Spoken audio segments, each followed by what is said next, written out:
श्री राधे राधे। भक्तों, जो भगवान को मानने वाले या चाहने वाले लोग होते हैं, उनमें से कई ऐसे होते हैं जो बुद्धि प्रधान होते हैं। तो वो सोचते हैं कि अपने और भगवान के बीच में किसी तीसरे की क्या जरूरत है, जिसको गुरु कहा जाता है। लेकिन महाराज, नामदेव को भगवान प्राप्त थे, फिर भी भगवान ने उनको विशोबा खेचर के पास दीक्षा लेने के लिए भेजा था। मीरा जी को भगवान प्राप्त थे, फिर भी भगवान ने उनको रैदास के पास भेजा था। मीरा के रैदास जी गुरु थे।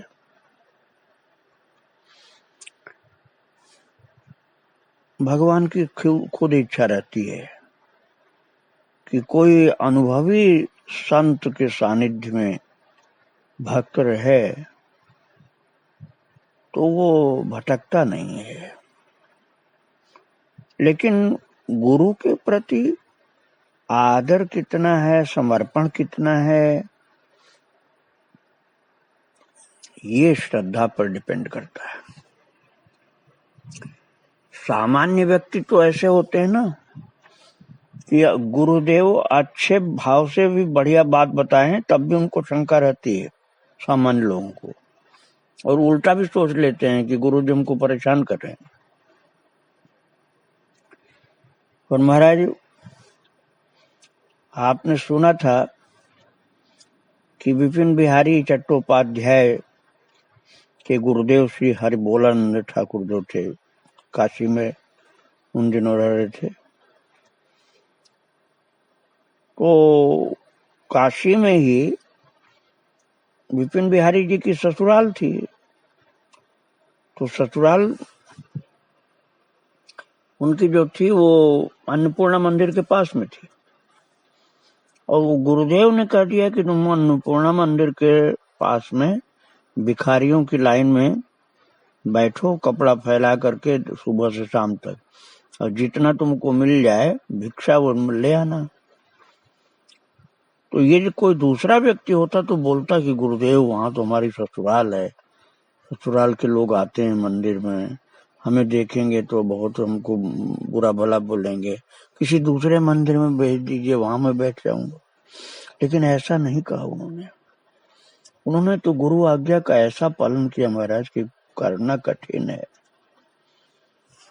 तो कपड़ा जमीन पर डाल करके भिक्षा वाला, और वकील साहब थे विपिन बिहारी, एक प्रसिद्ध वकील, विद्वान प्रसिद्ध वकील, और गुरु आज्ञा से भिखारी की तरह बैठ करके सुबह से शाम तक कपड़ा जमीन पर फैलाए हुए, जो भी आटा दाल चावल पैसा जो भी कोई डालता था वो सब इकट्ठा करके शाम को गुरु चरणों में लाए थे। मैं आपको सुना चुका हूँ। ये गुरुदेव बड़े नृत्य किए उसको उठा करके सिर पर रखकर। ससुराल के लोगों ने खूब इनको डांटा फटकारा कि भिखारी हो गया है, इतना बड़ा वकील होकर, इतना धनवान होकर, ये क्यों ऐसे कर रहा है। लेकिन वो महाराज सिर नीचे झुकाए हुए बैठे रहे, वो उठे नहीं। ये होती है श्रद्धा, गुरु के प्रति श्रद्धा। मैं इस बात को अधिक विस्तार नहीं कर रहा हूँ, आगे आपको सुना रहा हूँ कि जब ये घर जाने को नहीं तैयार हुए, बोले कि वकालत में महाराज गुरुदेव झूठ बोलना पड़ता है, मुझे अच्छा नहीं लगता है। तो गुरुदेव ने प्रसन्न होकर कहा, तुझे वकालत नहीं करनी पड़ेगी, तो 7 दिन के अंदर मुंसफ बन जाएगा। मुंसफ जो होता है वो बन जाएगा। हो सकता है सरकारी वकील रहे हुए, जो भी बात, लेकिन ठाकुर जी की कृपा से गुरुदेव की वाणी सत्य हुई, और ये जब घर पहुंचे तो 7 दिन के अंदर ये मुंसफ हो गए, मुंसिफ जज हो गए, और वकालत नहीं करनी पड़ी। और ये मुंसिफ जज वाला पद इनके लिए भजन के पूर्णता अनुकूल था। वे नित्य बहुत तड़के उठते हैं और उठते उठते ही खूब उच्च स्वर से हरि बोल की ध्वनि करते हैं। और ध्वनि सुन करके दूर दूर से भक्तगण आकर एकत्र हो जाते हैं और उनके प्रभाती कीर्तन में योग देते महाराज। और 4 बजे से प्रातः 7 बजे तक कीर्तन चलता, सुबह 4 से 7, 3 घंटे। और जज थे, मुंसिफ जज, 3 घंटे कीर्तन करते और कीर्तन में वो दाम नृत्य करते, हुंकार, गर्जन और अंग प्रत्यंग का मधुर हिलन डुलन देख करके लोग, बड़े बड़े पाखंडी लोग भी जो थे, उनका भी हृदय द्रवित हो जाता कि अरे ये मुंसिफ साहब, जज साहब जो हैं, कितने भक्त हैं। कीर्तन के पश्चात वे फिर महाराज तब जजमेंट लिखने के लिए बैठते थे। कीर्तन का आनंद इतना उनको प्राप्त होता कि भगवान की भक्ति के भाव में एकदम डूब जाते थे, आंखों से झरझर आंसू गिरती थी। पूरा भक्ति भाव में डूबने के बाद, कीर्तन के बाद, तब जजमेंट न्याय लिखने बैठते थे। जजमेंट लिखने के पहले ही 3 घंटा कीर्तन करते थे और सरकारी जज थे। और उसके बाद फिर स्नान, तिलक, भगवान की सेवा आदि करके प्रसाद पा करके फिर कोर्ट जाते और कोर्ट में विचार प्रारंभ करने के पहले सिर झुका करके सबको प्रणाम करते। संध्या समय कोर्ट से लौट करके फिर उच्च स्वर से हरि बोल ध्वनि करते और संध्या समय कोर्ट से लौट करके फिर उच्च स्वर से हरि बोल ध्वनि बहुत देर तक करते रहते। भक्तगण आ जाते और उनके साथ रात में 9 बजे तक कीर्तन चलता और फिर भागवत पाठ करते। महाराज नौकरी भी करते थे एक जज की, मुंसिफ जज की, और भगवान के कीर्तन में इतने भाव से लगे थे। अब उनको कोई झूठ नहीं बोलना पड़ता था, किसी से कोई कपट छल चालाकी नहीं करनी पड़ती थी। पवित्र जीवन, भगवान की भक्ति और कीर्तन से भरपूर अमृत प्राप्त कर लेते थे। तब बड़ी शांति के साथ जजमेंट अर्थात न्याय लिखते थे महाराज। और शाम को उच्च स्वर से कीर्तन जो हरि बोल का चलता, भक्तगण आ जाते तो रात को 9 बजे तक कीर्तन करने के बाद फिर भागवत पाठ करते। और एकादशी के दिन तो निर्जल व्रत करते थे, फिर भी ये कार्यक्रम विधिवत चलता रहता उनका। यहाँ तक कि कठिन से कठिन व्याधि होने पर भी इसमें व्यतिक्रम नहीं होता था। कार्यक्रम इनका जो था, भजन कीर्तन, नौकरी का, सेवा का, सब विधिवत, चाहे बीमार हो जाए तब भी करते थे। और बीमारी भाग जाती थी, इनको दृढ़ निश्चय को देखकर बीमारी भाग जाती थी। और एक बार श्री चैतन्य भागवत में काजी दलन लीला का पाठ करते समय वे इतना भावाविष्ट हुए कि दीवाल के ऊपर परिकरों सहित काजी दलन को जाते हुए महाप्रभु के चित्र कुछ देर को उभर आए। पेंटिंग की नहीं गई थी दीवाल पर, दीवाल पर दिखलाई पड़ा इनको कि महाप्रभु जा रहे हैं काजी दलन के लिए। वही वो पाठ कर रहे थे और भावावेश में इनको प्रत्यक्ष दर्शन हुआ। दीवाल के ऊपर भावावेश में ही उनको प्रत्यक्ष दर्शन हो गया, महाप्रभु जा रहे हैं काजी दलन के लिए, भक्त लोग साथ में हैं।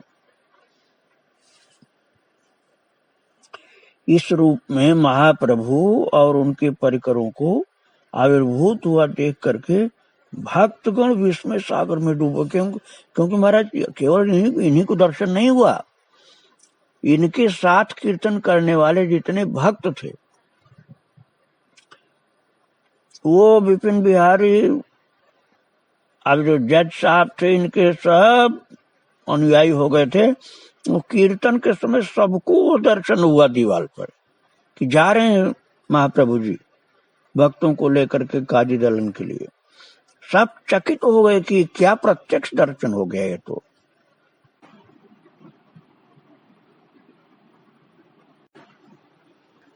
भक्तों, ये विपिन बिहारी चट्टोपाध्याय जो मुंसिफ जज साहब थे, सरकारी कागज में तो विपिन बिहारी अपना नाम लिखते थे और हर जगह इन्होंने नित्यानंद अपना नाम लिखना शुरू कर दिया, क्योंकि गुरुदेव ने इनका नाम नित्यानंद रख दिया था। आप केवल सरकारी कागज में विपिन बिहारी रह गए थे, नहीं तो हर जगह नित्यानंद थे। और नित्यानंद कहे जाते थे, वही लिखते थे, अपना वही नाम बताते थे। और नित्यानंद हरिबोल ठाकुर से दीक्षित होने के बाद अब नित्यानंद परिवार का तिलक धारण करते थे। पर जब वो विष्णुपुर में मुंसफ थे, कुमिल्ला जगह को बोलते हैं, विष्णुपुर कुमिल्ला में मुंसफ थे, तो ट्रांसफर भी होता था इनका। तो किसी अज्ञात शक्ति की प्रेरणा से भावावेश में गदाधर परिवार का तिलक धारण करने लगे। किसी अज्ञात शक्ति की प्रेरणा से, किसी को इसका रहस्य समझ में नहीं आया। तो कुछ दिन गदाधर परिवार के श्रीपाद हरिमोहन शिरोमणि गोस्वामी प्रभु बिना बुलाए, किसी परिचय के बिना विष्णुपुर में उनके घर आकर उपस्थित हुए और उनकी गौर निष्ठा से नित्यानंद इतना प्रभावित हुए कि उनसे गौर मंत्र में दीक्षा लेकर गदाधर परिवार अंतर्भुक्त होने को बाध्य हो गए। और नित्यानंद मुंसिफ रूप में जहां भी बदली होकर जाते थे, वहां प्रातः संध्या दोनों समय उनका कीर्तन कार्यक्रम विधिवत चलता। और महाराज इतने अच्छे थे अपनी नौकरी में कि कोई भी एतराज नहीं करता था कि आप जज होकर के कीर्तन करते हैं। अंग्रेजों का टाइम था वो भक्तों, ब्रिटिश सरकार थी उसमें भारत में, तो कोई भी इनसे नहीं कहता था कि आप इतने बड़े सरकारी पद पर हो, आप जज हो, मुंसफ हो, तो आप कीर्तन इतना क्यों करते हैं, ऐसा कोई नहीं बोलता था। और उसी तरह से सुबह शाम 3-3 घंटे कीर्तन होता था, रात में भी, और भक्त लोग उनके साथ नृत्य कीर्तन करते थे। और सहज ही वहां के भक्त लोग आकर्षित होकर खिंच जाते, जहां जाते थे, जहां इनका ट्रांसफर होता था वहीं पर भक्ति का केंद्र बन जाता था।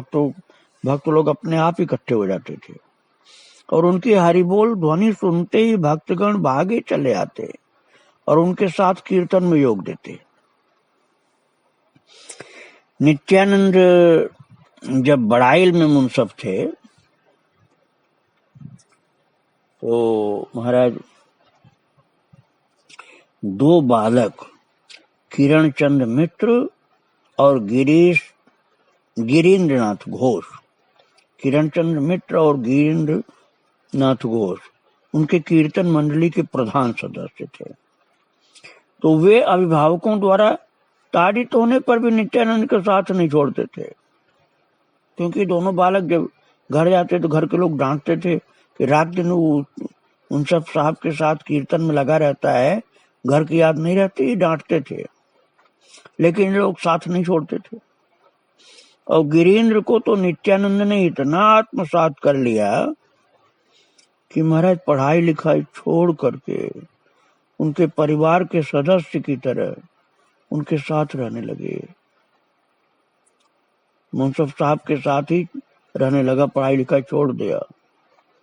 और नित्यानंद बदली होकर जहां भी जाते गिरीन्द्र उनके साथ जाते। वो बालक जो पढ़ाई लिखाई छोड़ के इनके साथ हो गया। इस प्रकार लगातार 20 वर्ष तक गिरीन्द्र ने नित्यानंद के संग का लाभ उठाया। और गिरीन्द्र का नित्यानंद के प्रति वात्सल्य भाव था। अब नित्यानंद जी जज साहब का नाम था, मुंसफ साहब का। गुरुदेव ने नित्यानंद नाम रख दिया था, तो नित्यानंद ही नाम बताते थे अपना। वो इस गिरीन्द्र को बिल्कुल अपने वात्सल्य भाव से बच्चे की तरह देखते। वो 20 वर्ष तक मुंसफ साहब के साथ रह करके भक्ति का लाभ प्राप्त किया। वो पिता पुत्र में भी प्राय ऐसा प्रेम देखने में नहीं आता जैसा इन दोनों के बीच में था। दोनों के शरीर भिन्न होते हुए भी आत्मा जैसे एक था। इसलिए गिरीन्द्र को नित्यानंद के भावी जीवन का पूर्वाभास हो जाता था। इतना प्रेम था मुंसफ साहब के लिए कि वो अब मुंसफ को मुंसफ के रूप में थोड़े देखते, तो संत के रूप में देखता था, गुरु के रूप में देखता था। तो गिरीन्द्र सेवा में लगा रहता, 20 साल सेवा में रहा साथ में, तो उसको उनके जीवन का पूर्वाभास हो जाता था। वो जान जाता था कि आगे क्या होना। तो एक दिन गिरीन्द्र ने स्वप्न देखा कि 2 दिन बाद नित्यानंद का महाप्रयाण हो गया। 2 दिन बाद ही नित्यानंद का महाप्रयाण होना है, ये ऐसा उसने देख लिया स्वप्न में। और स्वप्न देख करके वो रोने लगा। और महाराज रोते रोते नित्यानंद के चरणों में गिर गया आकर। और मुंसफ साहब के चरणों में गिरा पड़ा हुआ। वो कह रहे भाई रो क्यों रहा, क्या बात है। नित्यानंद ने बहुत प्रकार से आश्वासन दिया, समझाया कि क्या बात है, क्यों रो रहे उतना। पर उसका मन बहुत दुखी हो गया था कि गुरुदेव हमारे 2 दिन बाद चले जाएंगे। सच्चा भक्त था, गुरु भक्त था वो।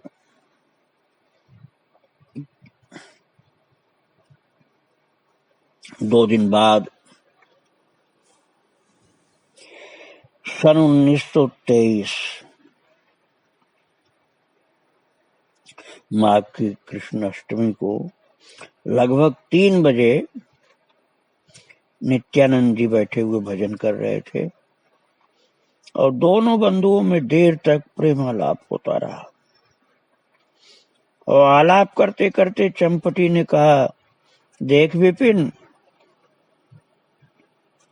चंपटी के चरित्र में आपको सुना चुका हूं भक्तों। वो चंपटी जी ने कहा, देख विपिन, विपिन यही मुंसफ साहब, अब विपिन नाम तो था ही विपिन बिहारी उनका, गुरुदेव ने नाम नित्यानंद कर दिया था, लेकिन पुराने लोग तो अभी विपिन कह देते थे, नए लोगों को नित्यानंद ही नाम पता चलता था। तो चंपटी ने कहा, देख विपिन, तुझे मरने की कोई चिंता नहीं, तेरे स्त्री पुत्र हैं, मरने के समय तेरी देखभाल करेंगे। मेरा कोई नहीं जो मरते समय मुझे जल भी दे। ऐसा बोला चंपटी ने कि मेरा कोई नहीं जो मरते समय मुझे जल भी, पानी देने वाला भी कोई हो। और तेरा तो परिवार है, स्त्री पुत्र, मरने के समय सब तेरी देखभाल करेंगे। तो महाराज विपिन अर्थात नित्यानंद जो थे तुरंत बोले, अरे क्या कहता है चंपटी, नित्यानंद क्या ऐसे मरते हैं। महाराज देखो भक्ति की शक्ति कैसी विचित्र थी इनकी।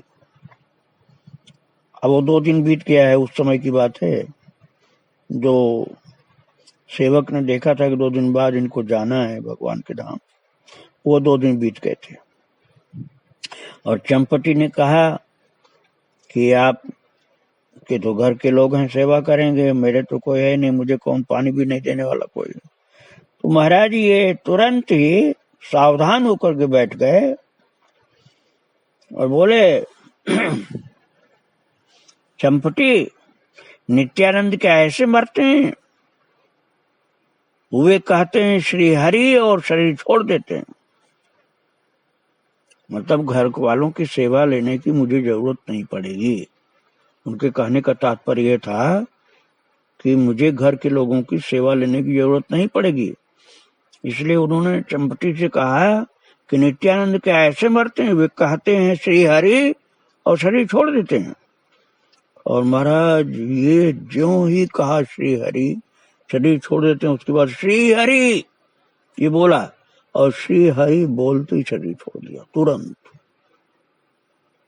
और चंपटी कहा करते थे कि विपिन मेरे मुख पर चाटा जैसे मार दिया था। ये दिखा दिया कि घर के लोगों से मुझे सेवा लेने की जरूरत नहीं, श्री हरि मेरे सब कुछ हैं। और मुझे मेरे बात का उत्तर दे दिया और तुरंत ही श्री हरि के धाम चला गया और प्रत्यक्ष दिखला दिया कि भगवान के जो उच्च कोटि के भक्त होते हैं उनका शरीर छोड़ना भी एक उनकी लीला होती है। उसमें उनको कोई संकट, कोई दुख, कोई परेशानी नहीं होती है। ये प्रत्यक्ष दर्शन दे दिया उन सब जज साहब ने कि कैसे एक उच्च कोटि का भक्त शरीर छोड़ता है। जो बोले थे कि नित्यानंद क्या ऐसे मरते हैं, वे कहते हैं कि श्रीहरि और शरीर छोड़ देते हैं। और ऐसा बोलने के बाद श्रीहरि बोला और श्रीहरि बोलते ही तुरंत शरीर छोड़ दिया। चंपटी पूरे जीवन इस बात को कहते रहे कि विपिन तो मेरे मुंह पर जैसे मेरी बात का जवाब दे करके ये दिखला दिया कि भक्त लोग कैसे भगवत धाम जाते हैं, और चला गया शांति से, एक क्षण में, एक सेकंड में। ऐसे महान गृहस्थ भक्त थे विपिन बिहारी, जो मुंसफ साहब थे, जो जज साहब थे, और जो गुरुदेव के दिए हुए नाम के अनुसार नित्यानंद जी थे। इन महान भागवत भक्त के चरणों में बारंबार प्रणाम। श्री राधे राधे, जय श्री राधे।